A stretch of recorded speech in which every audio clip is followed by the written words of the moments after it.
हाय friends, मैं हूं Manav. Welcome to movie शूवी। करते हैं आपस में पॉजिटिव सा नमस्कार। हालांकि मैं बहुत ज़्यादा एनर्जी दिखाने की कोशिश कर रहा हूं, लेकिन मैं एक्चुअली में बहुत थक गया हूं। काफ़ी सारी चीज़ें देखी, मूवी वगैरह देखी, वेब सीरीज़ वगैरह देखी, तो नींद वींद थोड़ी कम हो पाती है। जो समझ लो थर्सडे फ्राइडे वाले दिन जो होते हैं थोड़े मुश्किलात वाले हो जाते हैं। बाकी अपने पर्सनल काम भी होते हैं, उसके अंदर भी आदमी लगा ही हुआ होता है। तो देखो, मैं बहुत क्लोजली ऑब्जर्व कर रहा था कि होम बाउंड का क्या होगा, क्योंकि जब भी मैंने मूवी देखी थी ना, इसने मुझे काफ़ी ज़्यादा मूव किया। मुझे लगा कि शायद जो तरीके के हम एक्टर्स ढूंढते हैं, जो बहुत ही बढ़िया तरीके से आपको झंझोर के रख देते हैं, एक एक फ्रेम को बहुत सीरियसली लेते हैं, फिर उसके बाद इस तरीके का डायरेक्टर जो ना, मतलब ऑथेंटिसिटी बहुत ज़्यादा दिखाता है, इसका नतीजा क्या होता है, कितने हद तक हमारी जो हिंदी ऑडियंस है वो जाती है, नॉक करती है थिएटर्स के अंदर, बोलते हैं कि हमें ये वाली पिक्चर देखनी है। और जब हम इसी तरीके की पिक्चर कहीं डाउन साउथ देख लेते हैं, और स्पेसिफिकली मलयालम सिनेमा देखते हैं, किसी को डीमीन नहीं कर रहा हूँ, अच्छी चीज़ ही बोल रहा हूँ, कि वहाँ पर जब इस तरीके का ऑथेंटिक सिनेमा आता है तो बोलो क्या बना दिया, Bollywood is over. Now when the Bollywood is there, Hindi cinema is there, why aren't you watching it. तीन जने थे जब मैं इसको देखने गया, वेरी डिसअपॉइंटिंग। बट एनीवेज, अभी हम पूरे देखते हैं कि क्या कुछ हुआ, और ये जो ग्रेट इंडियन फॉल हो रहा है, दो मूवीज़ का खतरनाक तरीके का, दोनों के ऊपर बात करेंगे। पहले हम बात करते हैं लोका का। लोका का चैप्टर 1, और ये मैं पहले ही बता चुका हूँ, जो मुझे मेराई से ये बेटर पिक्चर लगी थी। लोका has its own problems. Hindu को ये बोल दिया या उसका अपमान हो गया, वो सब मेरे रडार में थोड़ा कम आती हैं सब चीज़ें। उसके लिए और कई चैनल्स हैं टिका लगा के, आप वहाँ पर जाके समझ सकते हो इस चीज़ को। But pure play from a movie perspective, मराई फील्ड थोड़ा सा इस तरीके की, जैसे थोड़ी बचकाना तरीके का ट्रीटमेंट होता है ना, मैं तुमको मार दूंगा, दुनिया बचा दूंगा, दुनिया ये कर दूंगा, वैसे थी। लोका स्टार्टेड वेरी वेल, इसका प्रेमाइस अच्छा लग रहा है। कंटिन्यूएशन में जो कैरेक्टर्स आए हैं वो एक इंट्रीग क्रिएट करते हैं, बट सेकेंड हाफ जेनविनली कई जगह पे फ्लॉड है। कैरेक्टर को ढंग से लिखा नहीं गया है चंद्रा के। फर्स्ट हाफ में अच्छा लिखा गया, सेकेंड हाफ में उसकी पावर्स, उसकी लिमिटेशन, जैसे वो जिस तरीके से मार रही है, कभी वो पूरे बिल्डिंगें हिला देती है, कूद जाती है, और कभी उसको एक गोली से उसका स्किन के अंदर पेनिट्रेट हो रही है गोली, तो थोड़ा सा ढंग से नहीं डिफाइन करी गई हैं उसकी पावर्स। क्योंकि अगर कोई इतना स्ट्रांग है, इतनी फोर्स बना सकता है, तो उस पर हाथ वाथ ज़रा छिलेगा विलेगा नहीं, ज़रा थोड़ा मार मूर लेगा, सुपरमैन बन जाएगा ना वो। तो थोड़ा क्लियर नहीं है, थोड़ा एम्बिगुअस जोन में जाता है, ठीक है। तो थोड़े से क्रिटिकल हो जाते हैं लोग मेरी तरह। अदरवाइज जिनको पसंद आई है उनको तो काफ़ी अच्छी लगी, और स्पेसिफिकली वुमेन सेंट्रिक है। और अगर आप किसी सीरीज़ के अंदर घुस रहे हो और पहली ऐसी है, तो हिम्मत की तो दाद देनी पड़ेगी। फ्लॉज जैसे मैंने बोला, मूवी के स्टोरी लाइन के अंदर, और सेकेंड हाफ में ज़बरदस्ती की कॉमेडी और ये सब चीज़ें, जो एडिशनल जो कैरेक्टर्स जो हैं उनके में लगता है। एनीवेज, क्योंकि ये काफ़ी हद तक पॉजिटिव है, देयरफॉर जो 30 दिन के अंदर भी ये 50 लाख का बिजनेस करेगी। 50 lakhs on a 30th day is an excellent number for a woman centric movie.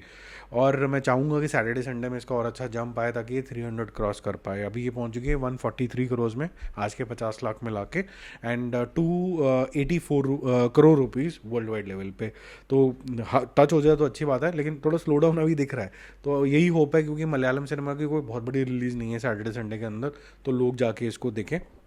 Hindi belt में तो ये उतर चुकी है हर जगह से। मिराय का कल 50 लाख का बिजनेस था, 60 लाख का बिजनेस है। वो भी इम्प्रूवमेंट क्यों आई है 10 लाख की, वो मैं आपको आगे बताऊंगा। 84 लाख कल तक किया था, लगभग 84.6 समझ लीजिए, 85 के आसपास हो गया इसका। 133 वर्ल्ड वाइड हो गई है। मुझे कोई बहुत ज़्यादा इंप्रेसिव नहीं लगी थी ये मूवी। कुछ कुछ एलिमेंट अच्छे थे, लेकिन बहुत बचकाना ट्रीटमेंट था। आई थिंक जो लिंकेज बिठाया गया ऑर्गेनिकली वो बहुत अच्छा था। Full marks to that. Creative thinking, जो कि हम कई बार बोलते हैं कि बॉलीवुड में या हिंदी सिनेमा में नहीं है, पॉइंट टेकन, उस पॉइंट ऑफ व्यू से ही अच्छी है। Execution, acting very poor. मैं दोनों ही एक्टर से इंप्रेस नहीं हुआ, ना हीरो से ना विलन से। 10 अवतार के बारे में बात करते हैं, जहाँ पर आपको एक्टर्स जो हैं वो मंत्रमुग्ध कर देंगे, इतना ज़बरदस्त है। डे 15 25 लाख का बिजनेस, और 25 लाख के बिजनेस से ये पहुंच जाते हैं करीब 19.75, close to 22 crore worldwide. Amazing number, ठीक है। डीमन स्लेयर आज भी करीबन 50 लाख का बिजनेस करके करीबन 65 पे पहुंच गया है, 65 करोड़ रुपीस इंडिया के अंदर। अब हम बात करते हैं जॉली LLB 3 की, और दे कॉल हम OG की। दोनों की एक ही बारे में बात करेंगे, क्योंकि इनके बारे में दोनों में एक चीज़ कॉमन है कि ये उठी और ठक करके नीचे गिरी। और जॉली LLB के बारे में तो मैंने बहुत बात करी, उसमें मुझे मिक्स्ड रिएक्शन आ रहा है। 80% लोग बोल रहे हैं पिक्चर अच्छी थी, पता नहीं क्यों गिर गई। कुछ एक आधे लोग हैं बोल रहे हैं हमें तो अच्छी नहीं लगी। तो मैं 20% को आउटलायर्स मानूंगा अगर 80 लोगों को अच्छी लगी है, लेकिन 80% को भी अच्छी लगने के बाद भी गिरना इट डजेंट जस्टिफाई कि ये इतनी अच्छी चलते चलते नीचे कैसे गिर गई। तो जॉली LLB 3 डे 8 पे करेगी करीबन 4.5 करोड़ का बिजनेस, जो कल 4 करोड़ किया था। तो इससे इसका टोटल हो जाता है 78.5 प्लस आज के 4.5, 4.5 विच इज़ 83 करोड़। और ओवरऑल लेवल पे 124 करोड़ इसका हो जाता है। ठीक है, तो ये थोड़ा सा उस जोन में नहीं गई। मुझे लगा था कि ये पिक्चर जब मैं देख रहा था इसको एंजॉय कर रहा था, ठीक लग रही थी। कुछ छोटी मोटी कमियां अगर हम साइड में करें तो लग रहा था कि पिछली वाली अगर 200 कर गई है तो दो जॉली जॉली आ रहे हैं तो शायद ये 250-250 करोड़ भी कर जाए, बट ऐसा होगा नहीं है। ठीक है, तो इसका 150 करोड़ क्रॉस करना ही डिफ़िकल्ट है। सैटरडे संडे में क्या होता है देखते हैं, क्योंकि कोई बहुत बड़ी मूवी नहीं है। उसके बारे में आगे बात करते हैं, क्योंकि पहले हम बात कर लेते हैं ग्रेट फॉल, एक और जिसका हुआ है the they call him OG, उसका डे 2 है। कल तक के 1.5 दिन सवा दिन के अंदर, क्योंकि थर्सडे को ही रिलीज़ हो गई थी ये, वेंसडे को ही सॉरी रिलीज़ हो गई थी, तो उसके 20 लाख, कल के 70 लाख करा के 90 करोड़ तक, करोड़ तक पहुंच गई, लाख पता नहीं क्यों बोल रहा हूँ, 90 करोड़ तक पहुंच गई। और आज इसका जो फॉल है अगर देखा जाए तो अगर कल के 70 थे तो उससे सीधा ड्रॉप होकर ये 25 पहुंच जाता है। 25 भी डिफ़िकल्ट है पहुंचना, ये मैं आपको ऑप्टिमिस्टिक नंबर बता रहा हूँ।